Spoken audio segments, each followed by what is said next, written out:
Bonsoir, mesdames et messieurs. Nous allons reprendre un cours que nous avions déjà commencé au cours précédent. Il s'agit ici donc de se renforcer, comme on l'a expliqué, dans les trois points fondamentaux de la Torah, qui sont notamment, tout d'abord, de s'efforcer, de s'améliorer dans les trois sens, qui sont la vue. On a parlé de Tikkun Abrit d'un point de vue des yeux. D'un autre côté, d'essayer d'améliorer notre qualité de la parole. Et d'un autre côté aussi, faire attention à tout ce qu'on entend. La Gemara nous rapporte dans Maseret Souka une histoire avec Abaye, qui était un Amora, qui était un Amora principal de la Gemara, qui était tout le temps en discussion avec Rava, Abaye et Rava. Et la Gemara, après qu'elle explique un pasouk, ensuite, Abaye nous explique que le Yetzer Hara, lui, tout au long, le Yetzer Hara, coupé, on reprend. 1, 2, 3. La Gemara donc est Doréchet un pasouk, elle explique un pasouk sur le Yetzer Hara, sur sa force et sur combien il s'efforce de faire son travail pour faire fauter les hommes. Notamment, Abaye nous dit qu'il s'efforce de faire fauter en particulier les gens qui sont plus proches d'Akadosh Baruch Hu. Il dit Ube Talmidei Chachamim yoter mikulam, il s'efforce de faire fauter surtout les Talmidei Chachamim, mais je pense ici que ce n'est pas seulement les Talmidei Chachamim. Et là, toute personne qui est plus proche d'Akadosh Baruch Hu, qui s'efforce plus dans les mitzvot, alors le Yetzer Hara vient et essaie de le faire fauter encore plus. Et la Gemara ramène une petite histoire avec Abaye, qui lui, à un moment, il avait rencontré un homme et une femme qui parlaient le soir et il se disait demain matin, à 6h30 du matin, nous sortons ensemble en chemin pour être accompagnés et pas partir chacun tout seul dans son chemin. À l'époque, les gens sortaient en chemin d'une ville à l'autre, et comme on l'apprend dans les lois de Yichud, que même un chemin qui est déserté, bien que ce n'est pas une pièce enfermée, ça s'appelle aussi Yichud, ça s'appelle une isolation. Pourquoi ? Car il n'y a personne qui peut déranger ces deux personnes.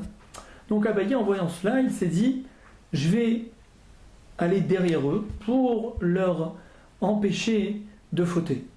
Donc à 6h30 du matin, après qu'eux ils sont sortis, lui est sorti derrière eux pour vérifier bidiouk exactement est-ce qu'ils allaient fauter ou est-ce qu'ils n'allaient pas fauter. Et voilà que Abaye, après avoir marché derrière eux 1 km, 2 km, 3 km, plusieurs kilomètres, jusqu'à qu'il est arrivé à 12 km, alors là, il voit tout d'un coup qu'ils se séparent l'un de l'autre et il voit que pendant ces 12 km, ils n'ont pas fauté l'un envers l'autre, ni aucune envie, ni rien du tout. Et alors, Abaye s'étonne, et en s'appuyant sur le verrou de la porte du Beth Midrash quand il est rentré chez lui, et il a commencé à penser à cela. Il s'est dit, si moi j'avais été à leur place, alors moi je serais tombé tout de suite dans la faute. C'est tellement difficile.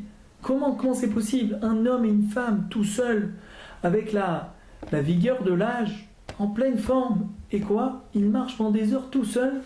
Pas une seule mauvaise pensée, pas une seule envie de fauter. Je ne comprends pas. Il dit, moi, si j'avais été à leur place, j'aurais fauté. Et donc, il était tout déçu de lui-même, qu'il n'aurait pas pu résister à ce désir et cette pulsion qui était en lui. C'est alors qu'est venu Aoul Saba, ce vieil homme, on pense que c'est, il y en a qui explique que c'était Eliyahu Hanavi, qui est venu le voir et qui lui a dit, tu sais, Kol Gadol Mechavero, Yitzro Gadol Emenu. Tout celui qui est plus grand que son ami, son Yetzer Hara, est encore plus grand que lui. Ce qu'on voudrait comprendre dans cette histoire-là, qui est ramenée par la Gemara, c'est tout d'abord pourquoi le Yetzer Hara va s'efforcer de faire fauter d'Afka les gens qui sont encore plus grands ? Quel intérêt ? Deuxième question qu'on voudrait comprendre ici. c'est comment cela se fait-il que Abaye s'est étonné en s'appuyant sur le verrou de la porte. Qu'est-ce qu'il avait dans le verrou de la porte? On veut comprendre pourquoi il n'était pas assis sur son lit à penser. Pourquoi Dafka, spécifiquement quand il s'est appuyé sur le verrou de la porte? Alors, pour répondre à cette question, on va passer par une petite introduction.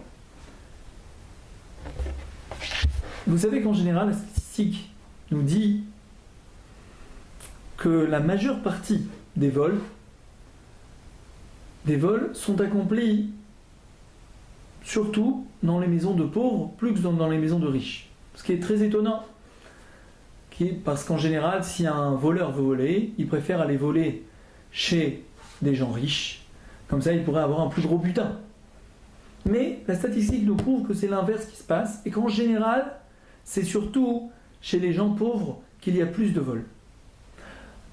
Paradoxalement, on voit que l'endroit où il y a plus de prévention et où il y a plus de moyens techniques pour empêcher les vols, c'est chez les riches. Il y a moins de vols là-bas, mais d'un autre côté, il y a plus de prévention. Et c'est là-bas qu'on met le plus possible d'alarmes et de moyens pour essayer de dissuader les voleurs de venir. D'un autre côté, chez les pauvres, eux qui a beaucoup moins à voler, on voit que quoi? On voit que chez eux, au contraire, il y a beaucoup plus de vols, mais eux, ils ne mettent pas du tout d'alarme, ils ne mettent pas du tout de gros verrous et de moyens pour dissuader les voleurs de venir. En réalité, c'est une question un peu, je dirais, tam. C'est une question un peu, pas bête, mais un peu simplette, qu'on pourrait, pour arriver à comprendre ce dilemme-là, c'est très simple. Puisqu'en fait, chez les gens riches,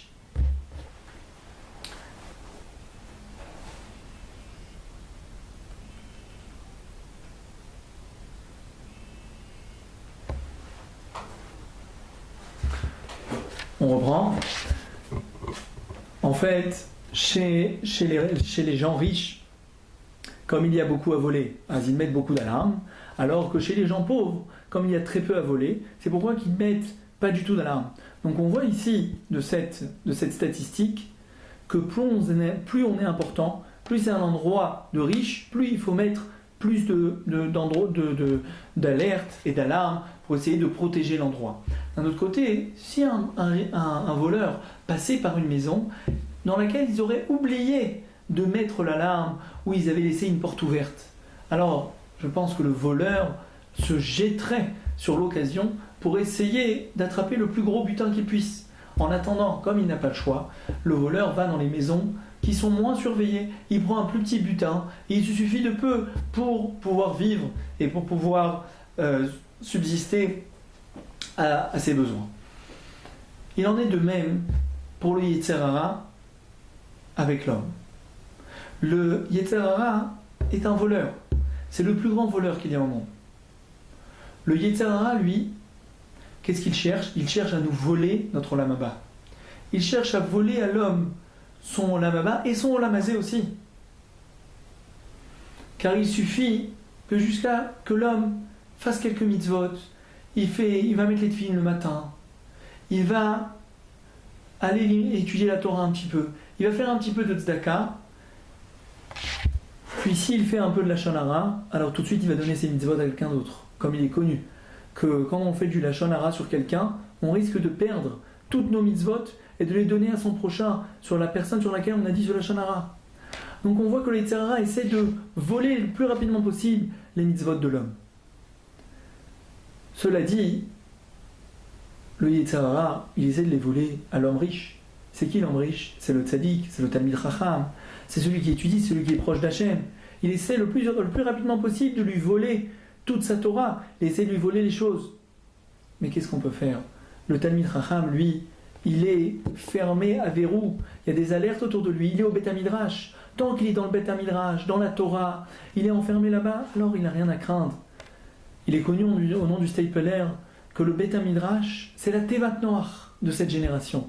Aujourd'hui, où tout le monde est plein de pulsions, plein de désirs, on marche dans la rue, que ce soit en France, que ce soit dans tous les pays du monde, c'est impossible de marcher. Si quelqu'un ne marche pas la tête baissée, il risque de fauter à chaque instant en voyant toutes les publicités qui sont dans la rue, à chaque endroit. Chaque femme qui passe dans la rue, c'est pas toujours qu'elle est très très bien habillée. Et donc, chaque personne doit s'efforcer de garder ses yeux, de faire attention à chaque regard sur lequel il pose. Et il peut perdre toute sa Torah, toutes ses mitzvot.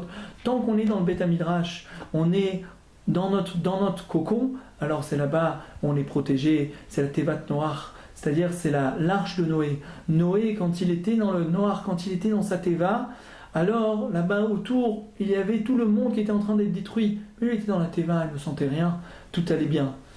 De la même façon, l'homme, aujourd'hui, quand il est dans le Beth Midrash, il est protégé de tout ce qui se passe autour de lui. Mais dès qu'il sort, dès qu'il met un pied dehors, c'est dangereux pour lui. Il faut qu'il soit sur le qui-vive, qu'il fasse attention de ne pas perdre toute sa Torah, qu'il ne perde pas tout. Par contre, le Yetzer Hara, quand il voit les hommes, il voudrait bien faire fauter l'homme riche, c'est-à-dire le Talmid Chacham, mais il n'y arrive pas parce qu'il est dans sa Teva. Alors qu'est-ce qu'il se contente? Il se contente de faire fauter les hommes simples, les hommes qui sont moins religieux, qui ont moins de rapprochement d'Akadosh Baruch Hu. Alors là-bas, il n'y a pas beaucoup de mitzvot à voler, mais bon, il se dit, il vaut mieux ça que rien. Eux, de toute façon, ils fautent tout seuls. Mais c'est pas grave. Déjà, ce que je peux attraper, j'essaie de l'attraper. C'est comme ce voleur-là, qui va dans les maisons des pauvres et essaie d'attraper ce qu'il peut. Il prend les restes, il prend ce qu'il y a. De la même façon ici, le Yetzer Hara, il ne s'efforce pas de faire fauter les gens qui sont simples. Parce que de toute façon, ils fautent d'eux-mêmes. Ils ont déjà leur iPhone dans leurs mains. Ils ont déjà le Internet à portée de main. Ils ont déjà la télévision à la maison. Ils ont déjà toutes sortes de moyens qui font fauter l'homme. Comme une fois, j'avais entendu une petite blague comme quoi le Yetzer Hara, un jour, et on l'avait vu comme ça dans un café, il était assis, il discutait tranquillement. Et quelqu'un lui posait une question, il dit, mais je comprends pas Yetzer Hara, toi, qu'est-ce que tu fais? T'es assis comme ça, tu fais rien, tu travailles plus. Tiens, avant, je me rappelais de toi, t'allais dans tous les sens, tu courais à droite, tu courais à gauche, t'essayais de faire fauter celui-là, après t'essayais de faire fauter celui-là, après celui-là. Maintenant, t'es assis au café, un pied sur l'autre, t'as plus besoin de rien faire. Qu'est-ce qui se passe? Elle dit non, il dit avant, c'était très dur de faire fauter les gens. Avant, les gens étaient tous couverts, ils étaient tous au Beth Midrash, étudier la Torah, c'était dur de les faire fauter. Pour faire sortir quelqu'un du Beth Midrash, leur faire une Avera, c'était compliqué comme je sais pas quoi. Et il dit aujourd'hui, j'ai pas besoin, j'ai la télévision qui travaille pour moi, j'ai Internet qui travaille pour moi, et maintenant ils ont inventé un nouveau truc, iPhone. Il a le Internet sur lui, même 24 heures sur 24. Alors là, j'ai même plus besoin de rien faire. Je suis assis au café, quand on dit un pied sur l'autre, et je peux boire mon café tranquille, j'ai plus besoin de faire fauter les gens. Alors c'est ça la force du Yetzer Hara. Le Yetzer Hara tranquille, maintenant, qui nous a fait rentrer tous ces moyens de communication, il nous a complètement déconnectés d'Akadosh Baruch Hu. On est complètement déconnectés, parce qu'au lieu d'être, on croit que la tikshorette, on croit que la communication c'est quoi? C'est de communiquer avec l'autre. Mais en fait, on est devenu déconnectés. Moi j'ai vu des gens, aujourd'hui on les voit avec leur iPhone, ils sont assis 5 autour de la table, au lieu d'être connectés l'un à l'autre, ils sont connectés dans le iPhone, mais ils sont complètement déconnectés de la réalité. Ils sont rentrés dans un système d'autisme, d'un certain autisme, dans lequel ils sont complètement dans eux-mêmes et ils n'arrivent plus à communiquer avec l'autre. On peut voir des couples qui sont dans leur maison le soir, ils ne se parlent pas toute la soirée, ils ne peuvent pas se parler. Pourquoi? Le mari est dans son ordinateur et dans son iPhone, la femme, elle est elle aussi avec son iPod et son iPad, et donc elle est avec ces choses-là, et ils perdent complètement cette force de communication qu'il y avait avant, qui pouvait exister. Avant, il n'y avait pas tout ça, les gens, ils s'allumaient un bon feu de bois, et s'asseyaient les deux ensemble, et pouvaient profiter, discuter, et avoir un lien l'un avec l'autre. Et donc, je reviens à notre Dvar Torah qu'on parlait sur le lien de Abaye, que Abaye, donc c'est pour ça que le Yetzer Hara, justement, le Samal est venu donc le consoler, lui dire, tu sais, justement, c'est parce que tu es un grand homme, c'est pour ça que le Yetzer Hara, il vient te faire fauter. Plus tu es grand, plus il y a un verrou. C'est pour ça que Abaye, il s'appuie sur le verrou de la porte, pour dire, toi, Abaye, qui est tellement verrouillé, tu es complètement verrouillé par la Torah, par le Beth Midrash. Tout le temps que tu es verrouillé, tu n'as rien à craindre. Le Yetzer Hara, il ne peut rien contre toi. Tu es entre les Arba Hamot du Beth Midrash, tu es dans les 4 coudées du Beth Midrash, tu n'as rien à craindre. Là-bas, tu es gardé. Mais par contre, dès que tu sors, alors là tu es en danger, fais attention à bailler. Dès que tu sors du Beth Midrash, là-bas c'est dangereux pour toi. Tu dois faire attention à ta personnalité, tu dois faire attention de ne pas dégringoler parce que le Yetzer Hara il t'attend au tournant, il t'attend dès que tu sors, soit sur le qui-vive, ça ne veut pas dire que tu vas fauter, mais soit sur le qui-vive. Fais attention, sois sur tes gardes, fais attention et garde-toi bien. Même dans le Beth Midrash, cela dit. Ceci étant, si on arrive au Beth Midrash et on ne commence pas à étudier tout de suite, on commence à parler de politique, on commence à parler d'autres choses et de la Shonara, alors on peut même au Beth Midrash tomber. Il faut savoir qu'il y a devant nous dans la vie deux prirotes. On peut choisir, il y a le choix dans la vie. Mais ces choix-là, il y a un choix général et il y a un choix particulier. Le Rav Dessler, il explique, le choix général, c'est de choisir, c'est quoi ma vie? Est-ce que ma vie, c'est d'être un avraire ou ma vie, c'est de travailler? Est-ce que ma vie, ça va être d'être marié ou ça va être d'être célibataire? C'est des choix généraux dans la vie. Mais même dans ces choix généraux, il y a à chaque instant un choix particulier. C'est-à-dire que maintenant j'ai choisi d'être au Beth Midrash, très très bien, je choisis d'étudier la Torah, Kol HaKavod, c'est un choix qui est très important. Maintenant quand je suis au Beth Midrash, à chaque instant, j'ai une prira pratit, j'ai un choix particulier, à chaque instant je dois choisir de ne pas perdre mon temps au Beth Midrash, de ne pas chauffer les bancs. À chaque instant je suis au Beth Midrash, je m'assois, j'étudie la Torah, je ne perds pas un instant, je ne dis pas de la shonara, je ne parle pas de politique, je ne me lève pas fumer, je ne me lève pas boire un café. Et là je m'assois à chaque instant, de la même façon quelqu'un qui travaille. J'ai choisi de travailler très très bien, c'est pas interdit de travailler, au contraire, quand on travaille on fait aussi la volonté d'Hachem, chacun avec ses capacités et ce qu'il a envie de faire dans la vie. Tu as décidé de travailler, c'est très bien, mais chaque instant fais attention, ne vole pas ton patron, à chaque instant il faut que tu travailles, tu ne perds pas, que tu ne mentes pas, que tu ne triches pas. À chaque instant travailler, c'est aussi des halakhot très très compliqués dans lesquels on doit bien faire attention de ne pas se perdre dans aussi, si jamais on travaille avec des femmes, de ne pas parler avec des femmes, car Vadaï, que chaque instant que quelqu'un il met son regard sur une autre femme, ça veut dire quoi? Ça veut dire que je suis pas sa mère Bechelki, même si cette femme elle est célibataire, ça veut dire que je ne suis pas joyeux de mon sort, qui vient Chol, je respecte pas ce que Akashboru m'a donné. Akashboru m'a donné une femme, je dois me réjouir de ma femme que j'ai. Pourquoi je vais tourner mon regard vers quelque chose d'autre? Ce n'est pas à moi. Cette femme-là, elle a un chélek aussi. Cette jeune fille-là, même si elle est célibataire, elle appartient à un autre zivoug, elle appartient à une autre personne. Elle ne m'appartient pas à moi. Donc dès que je le regarde, je convoite quelque chose qui ne m'appartient pas. Alors tout de suite, je dois faire attention, que ce soit donc dans ces lois de Kedusha, que ce soit dans les lois de voler. Alors à chaque instant, quand je suis au travail, j'ai aussi une prira, j'ai aussi un choix de faire attention à garder ces choix-là. Chaque personne doit bien faire attention à soi, à ne pas penser, moi, cela ne m'arrivera jamais. Regardez cette petite anecdote qui s'était passée à l'époque avec Rebbe Lopian. Rebbe Lopian, c'était le mashgiach de la yeshiva de Kfar Hasidim. Rabbi Eliyahu Lopian. Lui, il avait un élève qui est venu le voir et qui lui a demandé Rav, j'aurais voulu aller à un mariage. C'est un mariage qui se trouve dans la ville de Natania et je voudrais aller au mariage. Je pense que le Rav, qui est le mashgiach de la yeshiva, le directeur spirituel de la yeshiva, lui pose quelques questions. Il lui demande c'est le mariage de qui? Il dit c'est mon cousin qui se marie à Natania. Alors il lui demande c'est un cousin religieux, c'est des gens, oui, c'est des gens un peu religieux, ils sont traditionnalistes. Alors est-ce que les danses seront séparées? Est-ce que les tables seront séparées? Alors il lui dit non, Rav, je crois pas que ça va être séparé, mais bon, c'est pas grave. Il dit mais dis-moi, tu as pas peur d'aller dans un endroit comme ça? Alors il lui dit non, Rav, moi je m'impressionne pas de ces choses-là. Je ne suis pas du tout influencé. C'est pas parce que je vais voir des femmes qui sont pas tsnuot ou je vais voir des gens qui sont assis ensemble à la table. Moi ça me fait rien du tout ça. Je suis pas du tout influencé de ces choses-là. Ça me fait rien du tout. Alors le Rav lui a répondu. Écoutez bien cette réponse formidable. Il lui a dit tu sais, je vais te dire la vérité. Il dit moi j'ai l'âge de 90 ans. Je suis borgne d'un œil, je suis aveugle d'un œil et de l'autre œil je vois à moitié.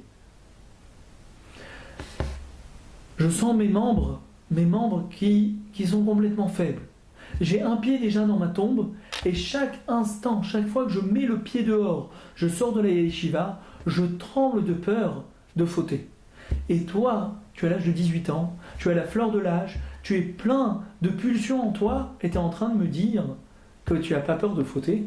Mais tu te rends compte de ce que tu es en train de dire? L'élève, quand il a entendu ça, il a compris tout de suite ce qu'il lui a dit le Rav. Il a décidé de ne pas aller au mariage. Quand une personne dit « moi je ne suis pas influencé, moi cela ne me fait rien », il ne fait que se tromper à soi-même. Il ne fait que se mentir à soi-même. Chaque homme, quand il voit, quelle que soit la vision qu'il voit, alors même s'il peut penser que sur l'instant ça ne lui a rien fait, cette photo-là, elle est rentrée complètement dans son noir. Elle est rentrée complètement, elle fait partie intégrante de lui-même. Et à ce moment-là, il pense qu'il veuille ou qu'il ne veuille pas, dans la vie, au fur et à mesure de sa vie, ces photos reviendront à chaque instant dans sa pensée. Et à chaque instant, ça pourra l'influencer, à penser à ces choses-là, ce qui est complètement une avéra de la Torah. Donc, on voit d'ici de ces histoires-là combien chacun d'entre nous doit s'efforcer de travailler ce inyan de la Shmirat Haïnaïm, de garder nos yeux, de ne pas regarder chaque instant dans la rue, dans des endroits qu'il ne faut pas regarder. De la même façon qu'on l'a vu dans le Chidouche, qu'on a dit dans le shiur précédent, qu'il faut garder sa bouche. Pirouche, qu'est-ce que ça veut dire garder sa bouche, de dire de la Shonara? Le Gaon de Vilna nous dit qu'à chaque instant que quelqu'un peut dire de la Shonara, il entend, il a envie de parler, et à ce moment-là il se retient. Zoré les Oraganouz. Vous savez ce que c'est le Oraganouz? Au moment où Akadosh Baruch Hu, il a créé le monde, il a dit Vayi Or, il a créé une lumière qui crée un plaisir spirituel immense. Cette lumière-là, Hachem, il a dit, je ne veux pas que le Réchaïm puisse en profiter. Il a préféré la garder. Il l'a gardée, il a dit, je la garderai pour le moment du Mashiach.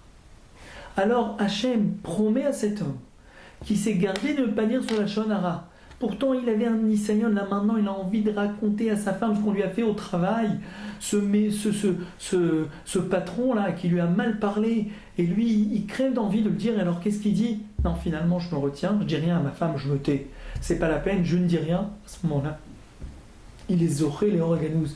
Il aura le mérite, au moment du Mashiach, et au moment où il arrive au Olam Haba, d'avoir une lumière extraordinaire, une lumière qui verra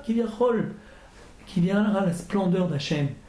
On ne peut pas imaginer, on ne peut pas aujourd'hui se délecter de cette lumière, on ne peut pas essayer de palper ça. Si on essayait d'expliquer même les plus grands plaisirs qu'il y a dans ce monde-ci, ça ne vaut pas un millième de ce que c'est le Oraganouz.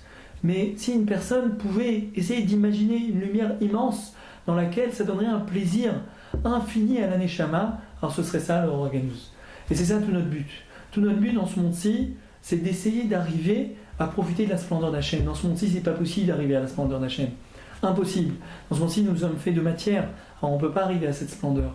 Mais par les mitzvot, par l'intermédiaire des mitzvot, par l'intermédiaire des paroles qu'on va envers Akadosh Baruch Hu, par l'intermédiaire des moments où je me mets à parler seul avec Hachem, alors je commence à goûter à ce rapprochement envers Akadosh Baruch Hu. Certains hommes, comme Moshe Rabbeinu, qui lui était Isha Elohim, qui était l'homme qui était en même temps lié avec Hachem, même en étant dans son si, était quand même lié avec Hachem. Alors lui, il pouvait arriver à profiter de la splendeur d'Hachem. Pour nous, c'est difficile, mais c'est cela ce que nous aspirons à arriver. Bezrat Hachem, que Hachem nous donne les kochot, quand chacun d'entre nous fait un effort dans son si, et qui se bat pour essayer de ne pas regarder chaque mauvaise chose, de ne pas dire chaque mauvaise parole, de ne pas entendre chaque lachon hara. Quelqu'un se trouve dans une réunion avec des gens, et puis d'un coup il entend quelqu'un qui commence à dire des mauvaises paroles sur son prochain. Il ne faut pas qu'il ait peur de se lever et de dire « Moi je ne suis pas prêt à écouter ces paroles. Je me lève et je m'en vais de cette réunion de Rechaïm, ou Moshav Letzim Lo Yashav. Je ne veux pas être avec ces gens-là qui parlent et qui disent des mauvaises paroles. C'est une force, il faut s'efforcer cependant. Nous sommes là pour nous battre. Kadosh Baruch Hu nous donnera les kochot Bezrat Hashem pour continuer dans cette voie et progresser pour arriver à profiter de la splendeur d'Akadosh Baruch Hu. Amen.